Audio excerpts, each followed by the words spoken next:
बिस्मिल्लाहिर्रहमानिर्रहीम। Dear student, class 10th की physics है हमारे पास। चैप्टर नंबर 10 है।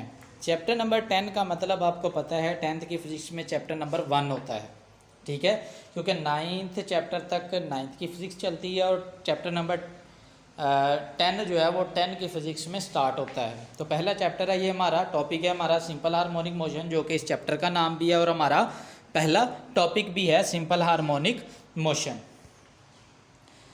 Motion of a simple pendulum, इसके अंदर हम सबसे पहले जो डिस्कस करेंगे कि एक हमारे पास पेंडुलम है, पेंडुलम की जो मोशन है वो सिंपल हार्मोनिक मोशन है। एक तो हम इसको डिस्कस करेंगे कि कोई भी पेंडुलम जो होता है जब वो मोशन में होता है तो उसकी जो मोशन होती है वो सिंपल हार्मोनिक मोशन होती है। सबसे पहले हम इसकी डेफिनेशन देख लेते हैं कि सिंपल पेंडुलम होता क्या है।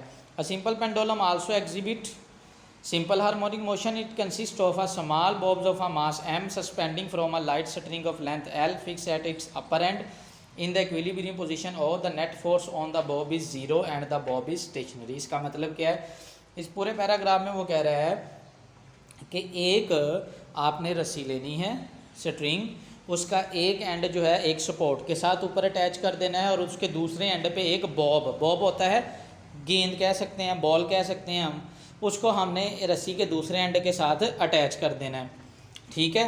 तो ये पूरी जो शक्ल बनेगी ये बन जाएगा हमारे पास सिंपल हार्मोनिक सिंपल पेंडुलम बन जाएगा, ठीक है। जैसे कि ये देखें डायग्राम में दिखाया हुआ है, आपने ये ए पार्ट और बी पार्ट अभी कंसीडर नहीं करना, सिर्फ ये देखें कि ऊपर एक सपोर्ट के साथ रस्सी अटैच है, नीचे रस्सी के साथ एक मास एक बॉल अटैच है जिसे बॉब कहते हैं, ठीक है। अब बॉब का वेट नीचे को है लेकिन रस्सी की टेंशन ऊपर को है, तो दोनों ने एक दूसरे की फोर्स को कैंसिल कर दिया, तो इस वक्त बॉब जो है मास जो है वो रेस्ट में है, ठीक है। थोड़ी सी एक्सप्लेनेशन भी इसी डायग्राम के अंदर देख लेते हैं। ये डायग्राम बहुत इंपॉर्टेंट है, 1 नंबर डायग्राम का है, आप बनाएंगे तो 1 नंबर मिलेगा, अगर नहीं बनाएंगे तो 1 नंबर कैंसिल होगा। 5 नंबर का ये लॉन्ग क्वेश्चन आता है, उसमें से क्या होता है 1 नंबर की डायग्राम है। अब बॉब को पकड़ें, आप पोजीशन ए पे ले जाएं, जब हम पोजीशन ए पे लेके जाएंगे तो बॉब कुछ डिस्टेंस भी कवर करेगा जो ओ से ए तक है। अब ए पे जाके हम बॉल को रिलीज़ कर देते हैं, अब बॉल क्या करेगी, ओ पोजीशन की तरफ आएगी, ओ पे आके स्टॉप नहीं होगी, बी पोजीशन की तरफ जाएगी, फिर बी पे आके कुछ देर के लिए रुक के फिर दोबारा ओ की तरफ आएगी, ओ फिर ए की तरफ, ए फिर ओ की तरफ, फिर बी ए, इस तरह ये बॉल जो है वो मूव करती रहेगी। अब आपको पता है ओ मेन पोजीशन है, अब मेन पोजीशन पे ए और बी, ए 2 वाली मोशन है 2 की तरफ आगे की तरफ और बी फ्रो पीछे की तरफ मोशन है। अब जब कोई भी body to and fro motion करती है तो वो सिंपल हार्मोनिक मोशन में होती है।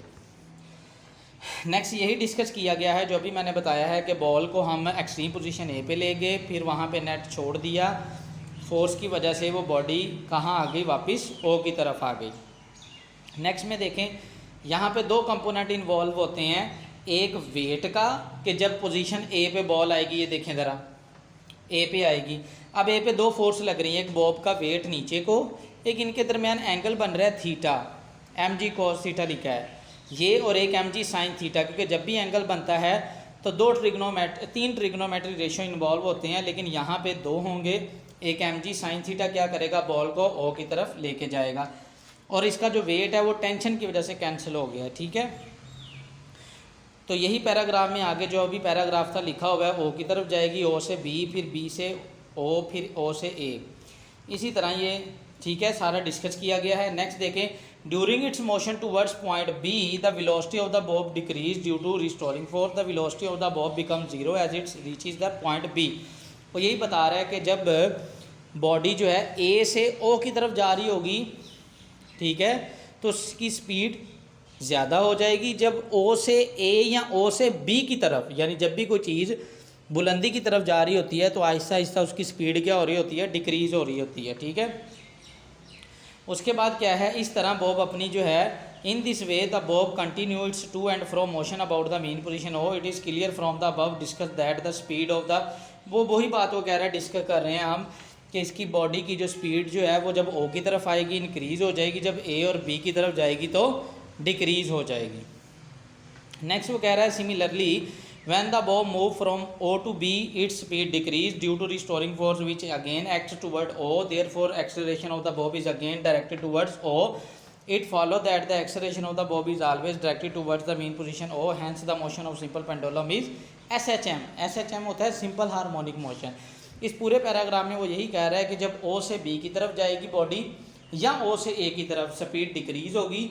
जब A से O की तरफ या B से O की तरफ आएगी तो स्पीड क्या होगी, इंक्रीज होगी। वही बात जब कोई भी चीज़ नीचे से ऊपर बुलंदी की तरफ जाती है स्पीड स्लो होती है, जब ऊपर से नीचे आती है तो स्पीड क्या होती रहती है, उसकी इंक्रीज होती रहती है। इसके लिए एक टाइम पीरियड का फार्मूला होता है T = 2 π/L/G।